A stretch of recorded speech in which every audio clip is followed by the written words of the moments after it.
warahmatullahi wabarakatuh. Pertama-tama saya ucapkan terima kasih ke Bapak Dr. Andes Toto Ismawanto, MMPD, selaku dosen pengampu manajemen pembiayaan. Selanjutnya saya akan membahas tentang tujuan, fungsi, analisis, dan jenis-jenis pembiayaan syariah. Pertama-tama perkenalkan nama saya Nurlianti, kelas 3 PKD 1 dengan NIM 96202010.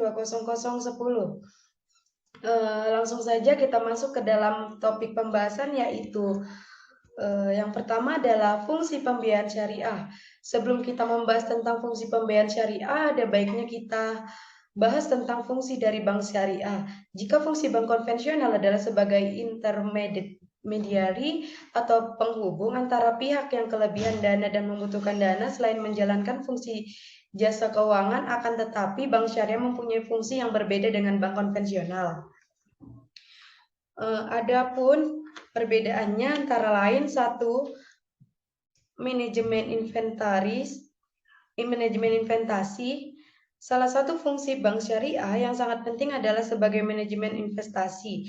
Maksudnya adalah bahwa bank syariah tersebut merupakan manajemen investasi dari pemilik dana yang menghimpun karena besar kecilnya pendapatan atau bagi hasil yang diterima oleh pemilik dana yang dihimpun sangat bergantung pada keahlian, kehati-hatian, dan profesionalisme dari bank syariah. Yang kedua adalah investor. Yaitu bank-bank Islam menginvestasikan dana yang disimpan pada bank tersebut dengan jenis dan pola investasi yang sesuai dengan syariah. Investasi yang sesuai dengan syariah tersebut meliputi akad mudharabah, sewa menyewa, musyarakah, akad mudharabah, dan akad salam atau istinah. Pembentukan perusahaan atau akuisisi, pengendalian atau kepentingan lain dalam rangka pendirian perusahaan, memperdagangkan produk, dan investasi perdagangan saham yang dapat diperjualbelikan. Keuntungan tersebut dibagikan kepada pihak yang memberikan dana. Setelah menerima bagian keuntungan mudarib yang sudah disepakati sebelumnya, pelaksanaan akan memiliki rekening investasi dan bank. Sebelum pelaksanaan akad, fungsi ini dapat dilihat dalam hal penyaluran dana yang dilakukan oleh bank syariah, baik yang dilakukan oleh penggunaan prinsip jual beli maupun dengan menggunakan prinsip bagi hasil. Yang ketiga, jasa keuangan. Dalam bank syariah tidak jauh bedanya dengan bank konvensional, seperti misalnya memberikan layanan clearing, transfer, inkaso, pembayaran gaji, dan sebagainya. Hanya saja hal ini perlu diperhatikan prinsip-prinsip syariah yang tidak boleh dilanggar. Yang keempat merupakan fungsi sosial. Konsep perbankan Indonesia mengharuskan bank-bank Islam memberikan pelayanan sosial, apakah melalui dana donat atau pinjaman kebijakan ataupun zakat dan dana sumbangan sesuai dengan prinsip-prinsip Islam. Fungsi ini juga yang membedakan fungsi bank syariah dengan bank konvensional. Walaupun hal ini ada pembedaan dengan konvensional, biasanya dilakukan dengan individu-individu yang mempunyai atau memperhatikan dengan hal-hal sosial tersebut. Tetapi dengan bank syariah, fungsi sosial merupakan salah satu fungsi yang tidak dapat dipisahkan oleh fungsi-fungsi yang lain. Fungsi ini merupakan bagian dari sistem bank syariah yang harus memegang amanah dalam menerima ZIS, yaitu zakat, infak, dan sodakoh. Selanjutnya lanjut ke tujuan pembiayaan syariah. Tujuan pembiayaan berdasarkan prinsip syariah adalah untuk meningkatkan kesepakatan kerja dan kesejahteraan ekonomi sesuai dengan nilai-nilai Islam. Pembiayaan tersebut harus dapat dinikmati oleh sebanyak-banyaknya pengusaha yang bergerak di bidang industri, pertanian, dan perdagangan. Pembiayaan ditujukan untuk menunjang kesepakatan kerja dan menunjang produksi dan distribusi barang-barang jasa dalam rangka pemenuhan kebutuhan dalam negeri maupun ekspor. Adapun menurut ilmuwan-ilmuwannya, adapun tujuan-tujuan dari dilaksanakannya pembiayaan syariah sebagai berikut, yaitu pemilik dana. Pemilik dana mengharapkan dari dananya menginvestasikan tersebut agar diperoleh dana dari bagi hasil. Yang kedua adalah debitur yang bersangkutan. Para debitur dengan menyediakan dana bagiannya, mereka akan merasa terbantu dengan menjalankan usahanya yang terasa terbantu untuk pengendalian barang yang diinginkan. Yang ketiga adalah masyarakat umum atau konsumen. Masyarakat mengharapkan agar mereka dapat memperoleh barang-barang yang dibutuhkan. Yang keempat adalah pemerintah. Pemerintah terbentuk untuk pembiayaan pembangunan negara, karena itu akan diperoleh berupa pajak penghasilan ataupun keuntungan yang diperoleh dana dan jumlah perusahaan-perusahaannya. Yang keempat adalah bank. Bagi bank yang bersangkutan, maka hasil yang disalurkan pembiayaan ini diharapkan bank dapat meneruskan dan mengembangkan usaha agar tetap meluas jenis jaringan usahanya, sehingga semakin banyak masyarakat yang dapat dilayaninya. Yang selanjutnya yaitu analisis pembiayaan. Analisis pembiayaan adalah penilaian seberapa besar kemampuan dan ketersediaan debitur dalam mengembalikan pembiayaan yang mereka pinjam atau mereka bayar dalam margin keuntungan bagi hasil sesuai dengan isi perjanjian ataupun pembiayaan. Berdasarkan penilaian ini, bank dapat memberikan tinggi rendahnya risiko yang akan dipertanggung. Dengan demikian, pihak bank dapat memutuskan apakah permintaan pembiayaan yang diajukan ditolak, diteliti terlebih dahulu, atau diluluskan. Dalam melakukan evaluasi pembiayaan, seorang analisis pembiayaan akan meneliti berbagai faktor yang diperkirakan dapat memenuhi kemampuan dan kesulitan calon nasabah untuk memiliki kewajiban kepada banknya. Dalam analisis pembiayaan merupakan langkah penting untuk realisasi pembiayaan dari bank syariah. Antara lain, menilai kelayakan untuk calon peminjam. Yang kedua, menekan risiko akibat tidak terbayarnya pembiayaan. Yang ketiga, menghitung kebutuhan pembiayaan yang layak. Adapun beberapa faktor pendekatan analisis pembiayaan yang dapat ditetapkan para pengelola bank syariah, yaitu pendekatan jaminan.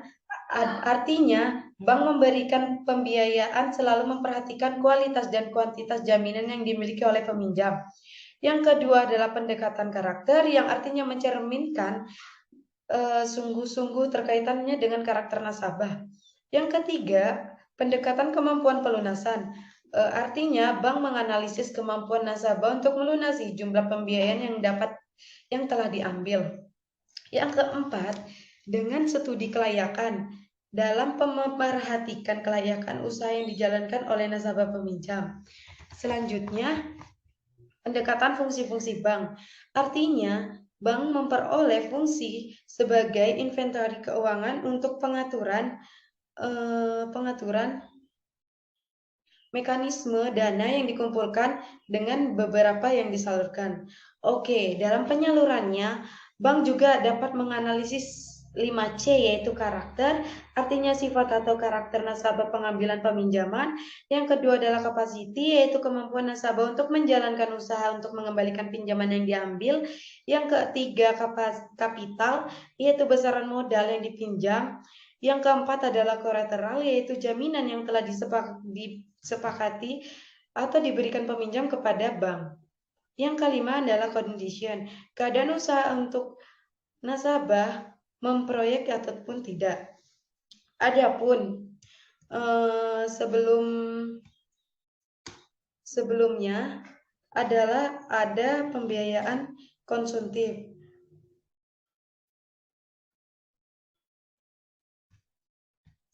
Komersial. Nah, yang itu tadi sudah saya jelaskan di atas ya.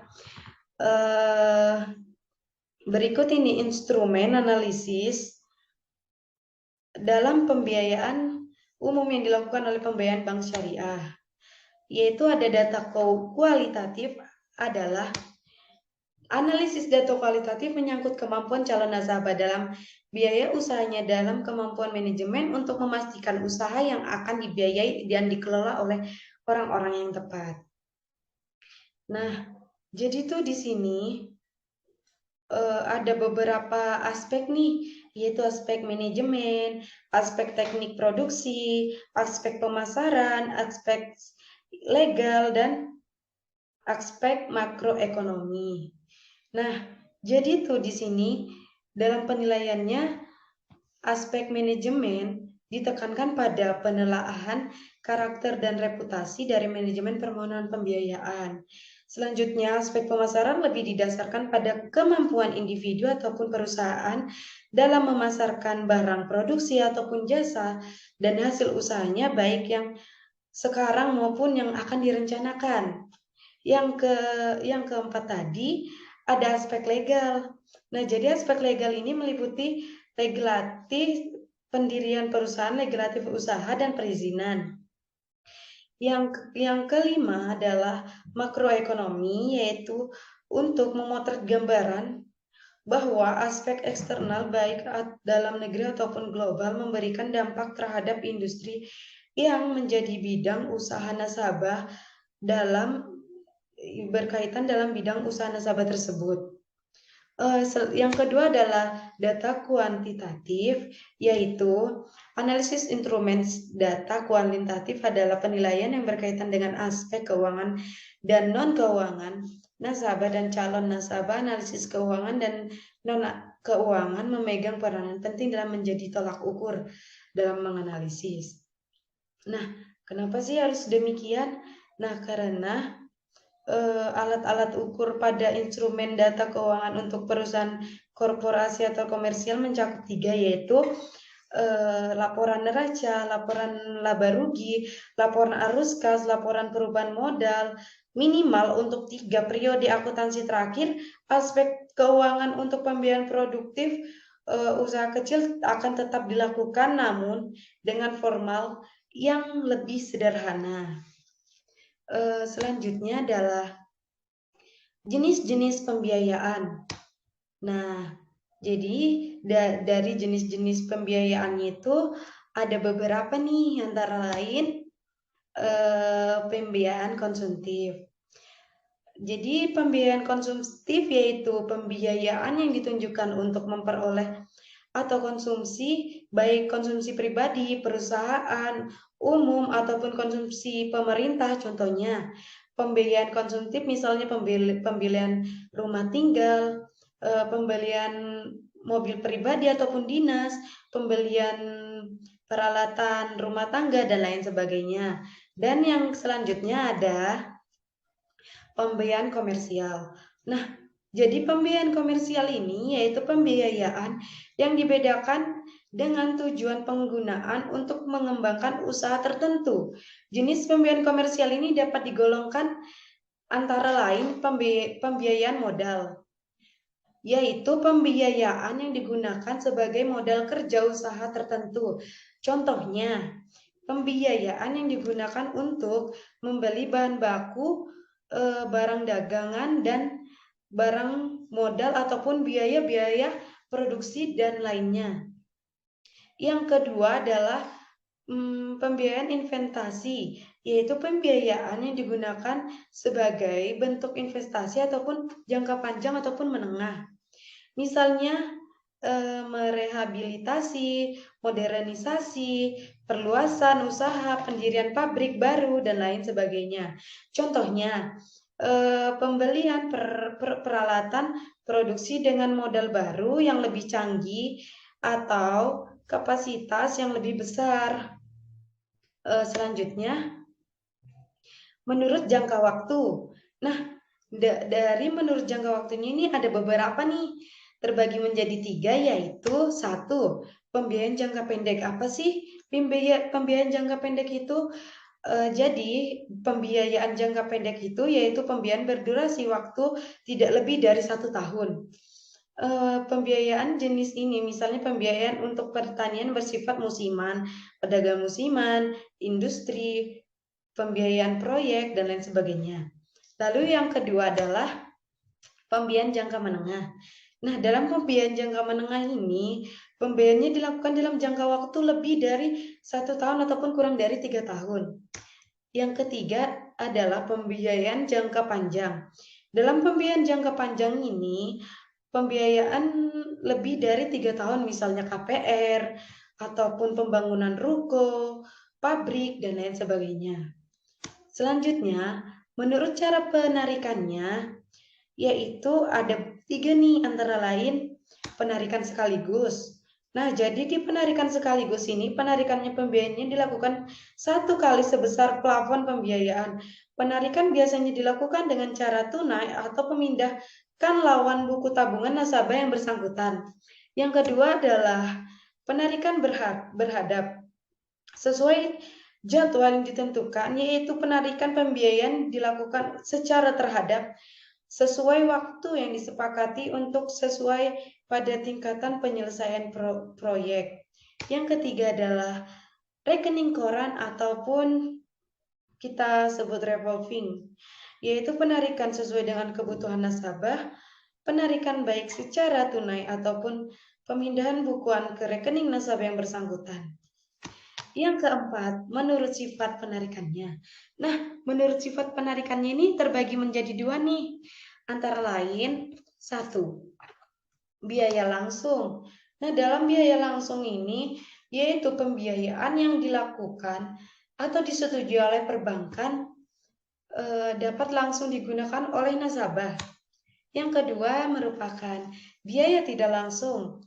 Nah, biaya tidak langsung ini yaitu pembiayaan yang belum dapat dilakukan oleh nasabah ataupun sudah disetujui oleh bank, misalnya bank garansi ataupun kita sebut letter of credit. Nah, selanjutnya adalah menurut metode pembiayaan terbagi menjadi 2, antara lain pembiayaan bilateral, yaitu pembiayaan yang diberikan kepada satu orang ataupun satu perusahaan oleh satu bank saja. Yang kedua adalah sindikasi, yaitu pembiayaan yang dibedakan oleh 2 ataupun lebih perbankan untuk menilai suatu proyek perusahaan yang ingin lewati mengikuti ketentuan yang berlaku. Misalnya proyek yang dikerjakan tergolong besar, adanya hubungan yang saling menguntungkan antara bank pembiayaan dan proyeksi tersebut. Selanjutnya, menurut akad. Nah, menurut akad ini ada beberapa ya teman-teman, antara lain 1, akad jual beli. Akad jual beli yaitu kesepakatan pembiayaan antara bank dengan nasabah berdasarkan prinsip jual belinya. Jual beli yang pembayarannya dilakukan secara non tunai ataupun secara cicilan dalam jangka waktu tertentu yang telah disepakati. Yang kedua adalah akad bagi hasil.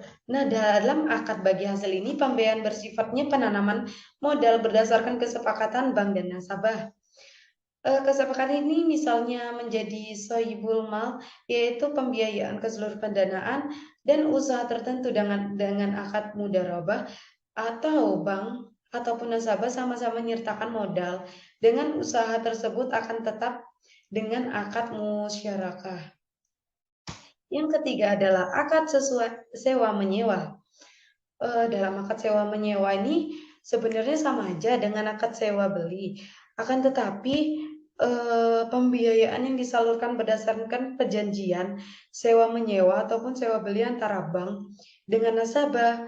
Nah, sewa menyewa memakai akad ijarah dan sewa beli menggunakan akad ijarobah muntahi bin talik. Nah, selanjutnya adalah akad pinjam meminjam.